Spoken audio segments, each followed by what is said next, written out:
waxaa jira qowmiyad ka mid ah qowmiyadaha ugu faaca weyn dunida, kuwaas oo in ka badan 2,000 oo sano aanan lahayn dal u gaar ah, haddana awood u yeeshay inay ilaashadaan aqoonsigooda, dhaqankooda, iyo diintooda. Sidee ayay ku suurto gashay in dadku kala firdhisan qaaradaha kala duwan ee adduunka ay sii ahaadaan hal bulsho? Maxaa sababay in Yahuud ay ka guuraan dhulkoodii hooyo ayna ku kala baahan dunida inteeda badan? Maanta waxaan dib ugu noqonaynaa kumanaan sano oo taariikh ah si aan u fahanno asalka Yahuudda, boqortooyooyinkoodii qadiimiga ahaa, burburkii ku dhacay, iyo sidee ayay ugu kala firdhismeen daafaha dunida. Tani maahan oo keliya sheeko ku saabsan qowmiyad, balse waa taariikh ka hadlaysa adkaysi, socdaal dheer, iyo mid ka mid ah dhacdooyinkii ugu saamaynta badnaa taariikhda aadanaha. Ku soo dhawaada daawadayaal muuqaalkeena maanta.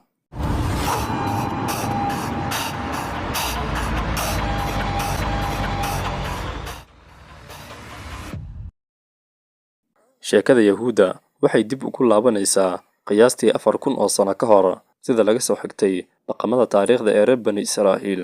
Asal ahaan waxay ka soo farcameen Nabiyullaahi Ibraahim 2 qarni ka hor dhalashadii Nabi Ciise. Koox dad ah ayaa ku noolaa dhulka Kancaan, oo ah deegaan maanta ka tirsan dhulka Falastiin, Jordan, iyo qaybo ka mid ah dalalka deriska ah. Waqti kadib, kooxdan ayaa yeeshay aqoonsi gaar ah, waxaana laga dhex sameeyay qabaa'ilo badan oo markii dambe loo yaqaanay reer Bani Israa'iil. Dhulkaas ayaa noqday xarunta dhaqankooda, noloshooda, iyo caqiidadooda. Intii ay taariikhdu socotay, waxay la kulmeen dagaallo, guulo, guuritaano, iyo isbeddello badan, balse aqoonsigoodu wuu sii jiray. Waxay ahayd bilow sheeko dheer oo saameyn ku yeelan doonta dunida oo dhan. Markii boqortooyadii reer Bani Israa'iil ay sii xoogaysatay, waxay dhiseen boqortooyo midaysan. Boqortooyadani waxaa hogaamin jiray boqorro caan noqday sida Saa'uul, Daa'uud, iyo Suleymaan. Boqor Daa'uud ayaa Yeruusalaam ka dhigay caasimadda boqortooyada, taas oo mustaqbalka noqotay magaalada ugu muhiimsan ee taariikhda Yahuudda. Wiilkii Suleymaan ayaa dhisay macbad weyn oo Yeruusalaam ku yaalay, kaa oo loo yaqaano xarunta ugu weyn ee cibaadada Yahuudda. Laakiin xasiloonida ma sii jirin. Kadib geeridii Suleymaan, boqortooyadii ayaa laba u kala qaybsantay. Waqooyiga waxaa ka jiray boqortooyada Israa'iil, halka koonfurta ay ka jirtay boqortooyada Yahuudda. Kala qaybsanaantan ayaa daciifisay awoodda, waxayna albaabka u furtay quwadihii waaweynaa ee gobolka. Wax yar kadib, duulaanno isdaba joog ah ayaa bilaabmay. 3 qarni ka hor dhalashadii Nabi Ciise, boqortooyada Israa'iil ee waqooyiga waxaa qabsaday boqortooyadii Ashuur. Kumanaan qof ayaa laga qaaday dhulkoodii, waxaana la geeyay meelo kale oo ka tirsan boqortooyooyinka. Laakiin dhibaatada ugu weyn waxay timid qarnigii 6 ka hor dhalashadii Nabi Ciise. Boqortooyadii Babylon ayaa weerartay qaybta Yahuudda, waxayna ugu dambeyn qabsatay Yeruusalaam. Macbadkii weynaa waa la dumiyey, magaaladii waa la burburiyey, dad badan ayaa loo musaafuriyey Babylon. Dhacdadan ayaa noqotay mid ka mid ah waqtiyadii ugu murugta badnaa taariikhda Yahuudda. Xitaa musaafurintaas adag ma aysan tirtirin aqoonsigooda.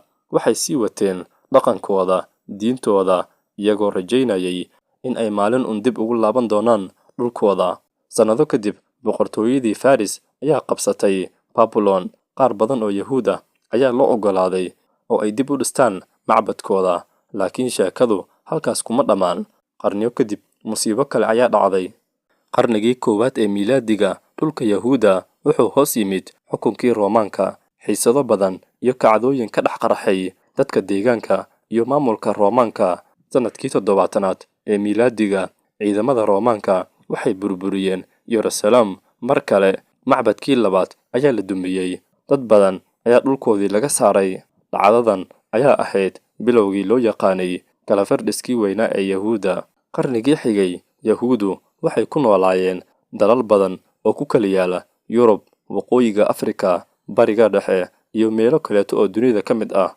Inkastoo ay la noolaayeen bulsho kala duwan, haddana waxay sii haysteen qayb weyn oo ka mid ah dhaqankooda iyo aqoonsigoodii.